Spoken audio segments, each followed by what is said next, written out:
Bismillahirrahmanirrahim. Assalamualaikum warahmatullahi wabarakatuh. Alhamdulillahirabbil alamin. Alladzi hadana li hadza wa ma kunna linahtadiya laula an hadanallah. Wa asyhadu an la ilaha illallah wahdahu la syarikalah. Wa asyhadu anna Muhammadan abduhu wa rasuluh. Allahumma salli ala Muhammad wa ala alihi wa ashabihi wa man tabi'ahum bi ihsanin ila yaumiddin.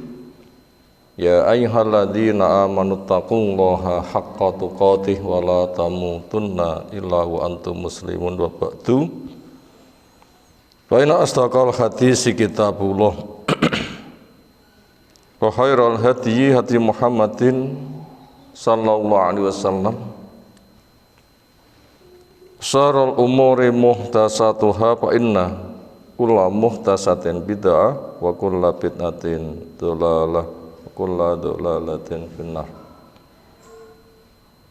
Ayyuhal ikhwah akraman subhanahu wa ta'ala. Alhamdulillah, pujian kita aturkan kepada Allah.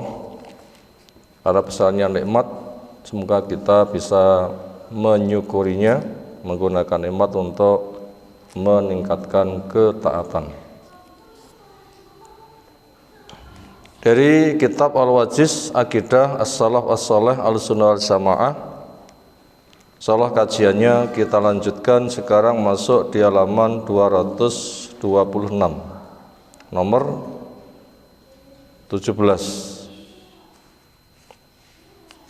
Kelanjutan pembahasan syurut wa dhawabit li dakwah ila aqidati al-sunnah. Syarat-syarat, ketetapan-ketetapan yang menjadi pijakan landasan tumpuan ketika orang berdakwah mengajak manusia kepada akidah ahlu sunnah wal jamaah.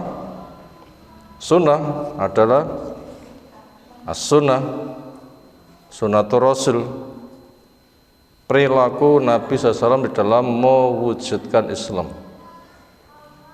Entah itu meliputi ucapannya, perbuatannya, ketetapannya, lahir maupun batin, akidah, ibadah, maupun akhlak. Itu makna dari as-sunnah. Al-jamaah adalah sekelompok orang yang memiliki prinsip sama memegang sunnah Nabi SAW. Al-jamaah adalah para sahabat radhiyallahu anhum yang Nabi ada di situ. Akidah yang kita pelajari adalah akidah itu, dakwah yang kita sampaikan adalah dakwah menuju kepada yang seperti itu. Apa yang ke-17? Qala mu'allif habibullah ta'ala idza ghalabat mahasinur rajul lam tudhkar masawi'uhu illa limaslahatin wa idza ghalabat masawi'ur rajul lam tudhkar mahasinuhu khasyata ayyal tabisal amru alal awam. Idza ghalabat, apabila menguasai, mendominasi, mahasinur rajul, kebaikan seseorang. Setiap orang pasti punya kebaikan, pasti punya keburukan. Cuma ini kebaikannya lebih baik, lebih banyak, kebaikannya lebih banyak. Karena enggak ada orang yang sempurna. Karena kullu bani Adam khata'. Anak Adam banyak berbuat salah.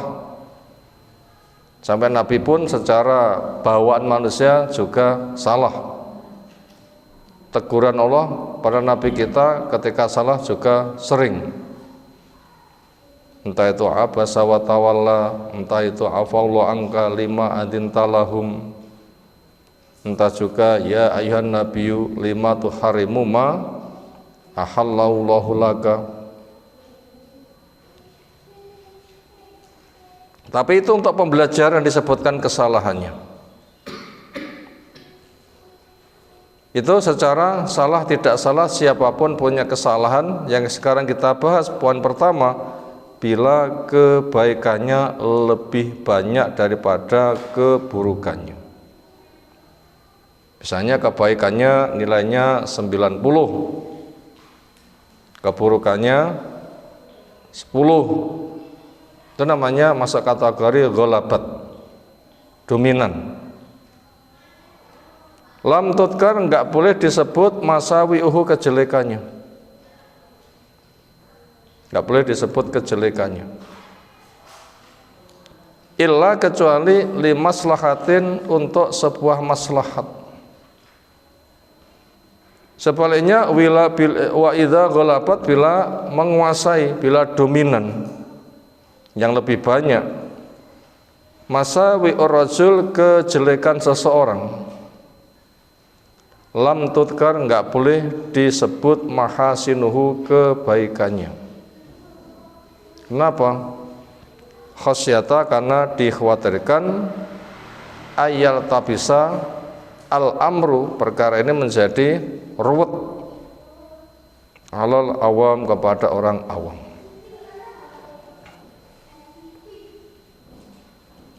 Secara jaminan orang yang kebaikannya 100% itu Nabi dan Rasul. Secara apa? Secara jaminan. Orang yang kebaikannya 100% siapa? Nabi dan Rasul, itu secara jaminan.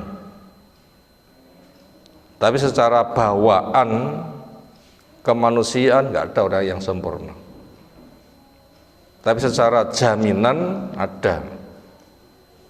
Karena kebaikannya lebih banyak, kejelekannya dianggap tidak ada. Itu Nabi, itu Rasul. Lalu orang-orang yang dijamin masuk surga, semisal 10 orang, diawali Abu Bakar, Umar, Utsman, Ali, dan 6 yang lainnya. Atau para peserta perang Badar, Allah menjamin ampunan kepada mereka, Allah mewajibkan mereka surga. Atau para peserta Bayatul Ridwan, atau Bayatus Syajarah, atau mereka yang ikut ikrar janji siap berjuang bersama Nabi sampai titik darah penghabisan, tetes darah penghabisan. Ketika terjadi perjanjian Hudaybiyah, ada isu Utsman sebagai utusan dibunuh. Itu harus dibela habis-habisan karena musuh mengadakan pengkhianatan. Nah, orang yang siap menyambut panggilan Nabi, kita bela Utsman. Sementara itu dikerjakan Nabi ketika berteduh di sebuah pohon tempatnya. Mereka yang menyatakan siap, maka Allah menyatakan ridho, sehingga Allah mengatakan laqad radhiyallahu anhum ada mu'min id yubayyunaka tahta asy-syajarah, sebagaimana ada pada surah Muhammad. Atau juga para muhajir, para ansor, ya Allah telah menyatakan ridho kepada mereka. Ya Allah menyebutkan sabiqun awwalun minal muhajirin wal ansar waladina taba'uhum bi ihsan. Muhajir, ansar yang Allah menyatakan ridho kepada mereka, itu masuk kategori kebaikannya dijamin menjadi 100%. Atau berikutnya orang yang mengikuti jejak mereka dengan baik,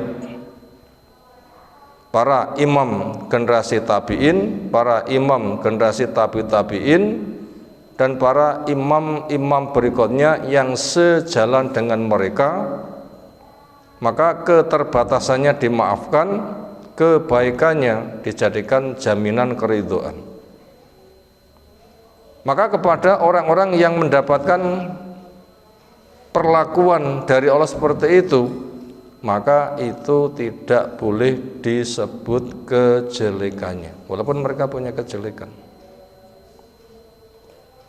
Perlukah kita cari-cari kejelekannya Abu Bakar? Ya apa? Perlukah kita cari-cari kejelekannya Umar, Utsman, Ali? Untuk apa?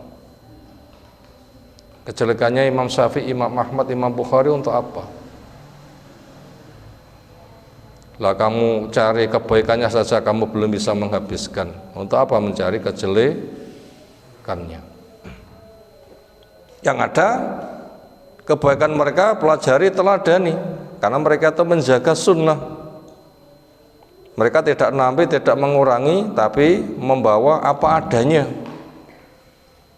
Dan juga sampai orang sekarang yang memiliki kedudukan imam-imam yang ada, yang membawa apa yang mereka bawa, sehingga secara penilaian syariat itu kebaikannya lebih banyak.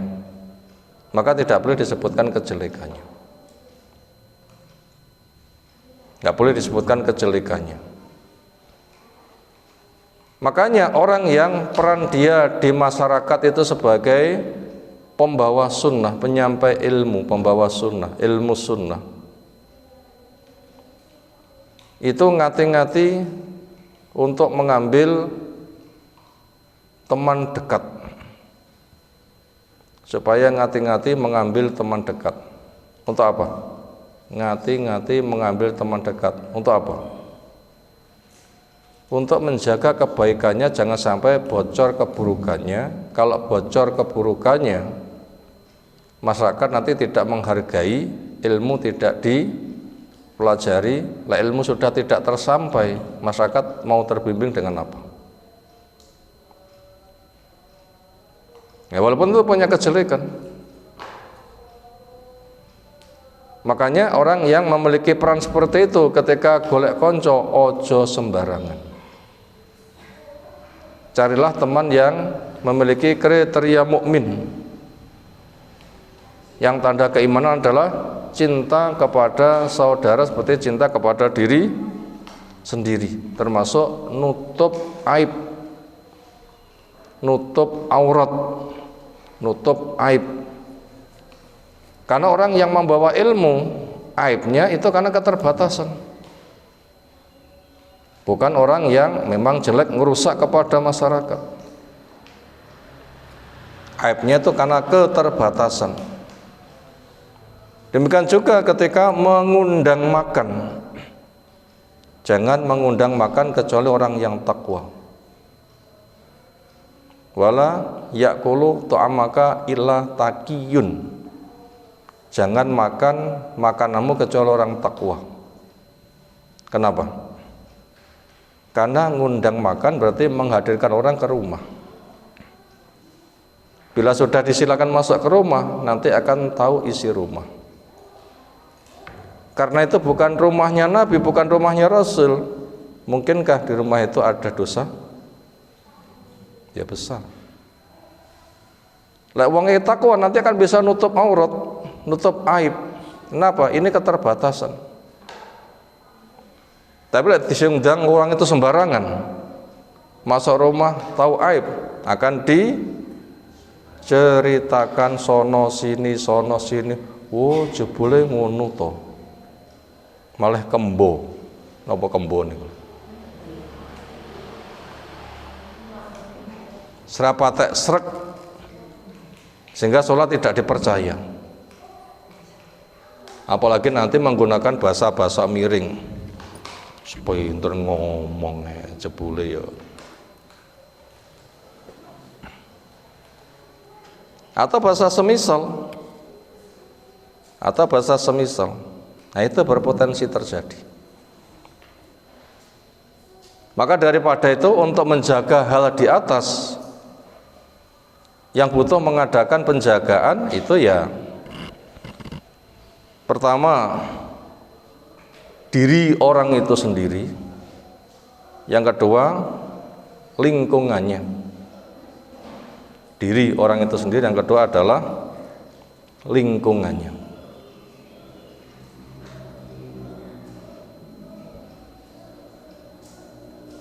Itu supaya ngati-ngati. Ini kok mau kliyeng-kliyeng maling ya. Dalam.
Kita lanjutkan berkaitan orang yang kebaikannya dominan di masyarakat, memiliki peran penting penyampai ilmu,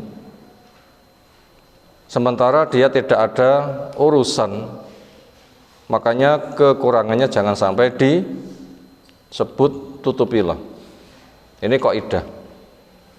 Sebab kalau sampai kekurangannya disebutkan, orang sama tahu, mereka nanti sudah tidak menganggap lagi, sehingga masyarakat butuh ilmu, nggak ada yang ngajari, gimana masyarakat akan terbimbing. Makanya betul-betul supaya bisa menjaga kehormatannya. Lalu bagaimana andaikan punya kekurangan? Maka sekira kekurangannya itu bisa dibenahi dengan 4 mata, cukup dibenahi dengan 4 mata. Apabila kekurangannya itu dalam bentuk kitab-kitab yang sudah dicetak, sementara dikoreksi ada kekurangannya, ya diberi catatan kaki dengan dalil yang kuat, dengan dihargai. Ini masalah wilayah ijtihad, ternyata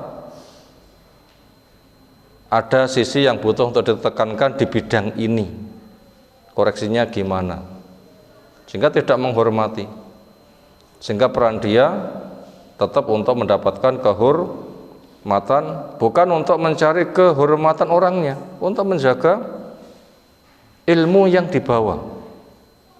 Maka dengan dihargainya orang, cik dirungokne, berarti mereka mau menerima ilmunya. Tapi apabila orangnya sudah tidak dihargai, nanti ilmunya disampaikan kan juga tidak diterima. Nah begitu. Demikian juga kesebalikannya, orang yang kejelekannya dominan. Kejelekannya dominan. Kenapa? Terang-terangan memang kejelekannya dipromosikan.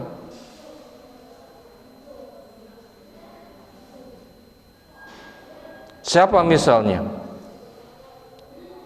Ketika dia membacakan ayat-ayat yang mujmal itu menjadi pokok-pokok hukum,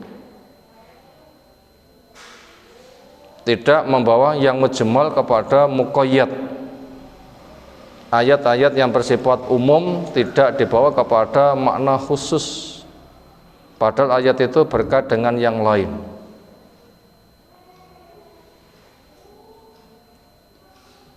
Misalnya saja,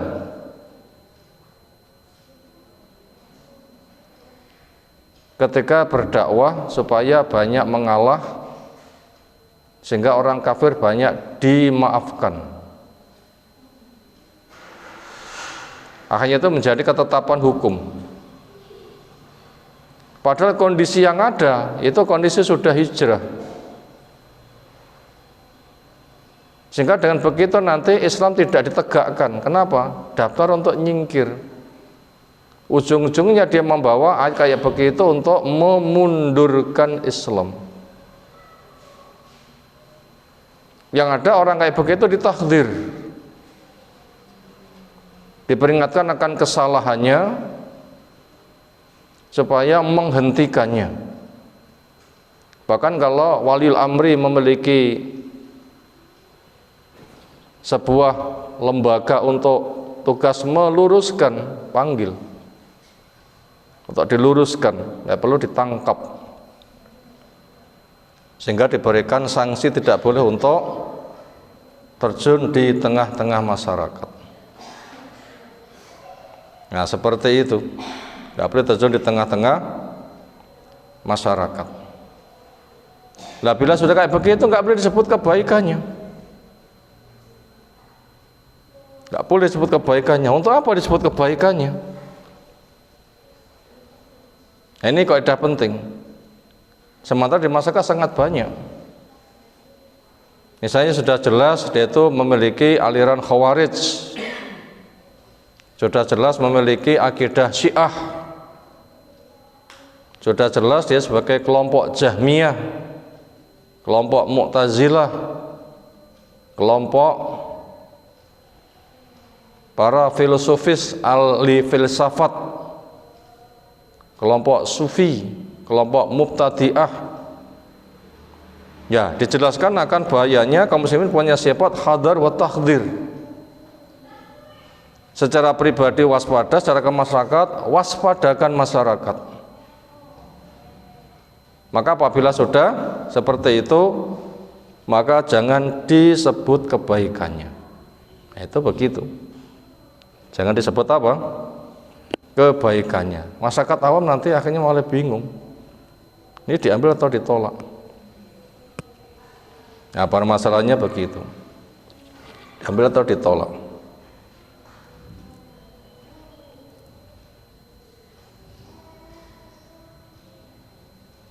Berikutnya kita masuk pada poin yang ke-18.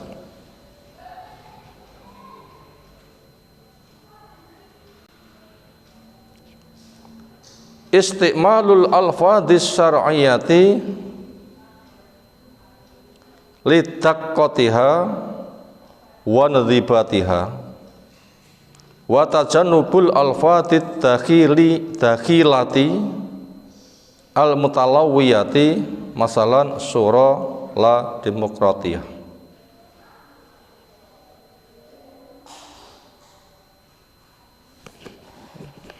Seperti kotung di yang melihat seperti ini. Kita cukupkan ya. Demikian yang kita sampaikan, kayak kesehatannya kurang mendukung. Semoga apa yang telah tersampaikan walaupun sedikit bermanfaat untuk kita semuanya. Walhamdulillahirabbil alamin. Assalamualaikum warahmatullahi wabarakatuh.